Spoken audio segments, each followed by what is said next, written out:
Hello friends, ఈరోజు వచ్చేసి మనం రేపటి నిఫ్టీ ఇంపార్టెంట్ న్యూస్ అండ్ అలాగే రేపు Nifty important support and resistance ఎవరైతే చూద్దాం. ఫస్ట్ న్యూస్ వచ్చేసి రేపు ఆర్బీఐ ఇంట్రెస్ట్ రేట్ డెసిషన్స్ అయితే ఉండబోతుంది.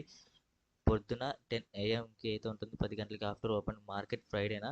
దాన్ని బట్టి ఇంపార్టెంట్ న్యూస్, ఆల్రెడీ న్యూస్ వచ్చేసి మనకు పాజిటివ్గా ఉన్నట్టే రిజల్ట్ అయితే వచ్చింది. దాన్ని బట్టి రేపు మనం పాజిటివ్గానే చూడొచ్చు. రేపటి మార్కెట్ ప్రిడిక్షన్ వచ్చేసి అదర్ నెక్స్ట్ ఇంపార్టెంట్ లెవెల్స్ కనుక చూసుకున్నట్లయితే ఫస్ట్ మార్కెట్లో మనకు 26,100 నుంచి 26,060కి మంచి రెసిస్టెన్స్ అనేది ఉంది. అలాగే 25,960 నుంచి 25,900 దాకా మంచి సపోర్ట్ అనేది ఖచ్చితంగా చూడవచ్చు. మనం నెక్స్ట్ వచ్చేసి ఎప్పుడైతే అదర్వైజ్ మనకు మార్కెట్ అనేది రేపు ఈ గ్యాప్లోనే ఉండొచ్చు. ఒకవేళ ఎటువంటి మూవ్మెంట్ రాకపోతే ఈ గ్యాప్లోనే ఉండొచ్చు. అదర్వైజ్ రేపు మార్కెట్ అనేది ఖచ్చితంగా పాజిటివ్గా అయితే ఉంటుంది. రేపు మార్కెట్ అనేది అప్ ట్రెండ్కే చూడాల్సి, ఈ రెండు లెవెల్స్ రెసిస్ట్ అయినాయి, ఇది కూడా బ్రేక్ అయ్యే అవకాశం ఉంటుంది. రేపు మార్కెట్ కోసం అందరం వెయిట్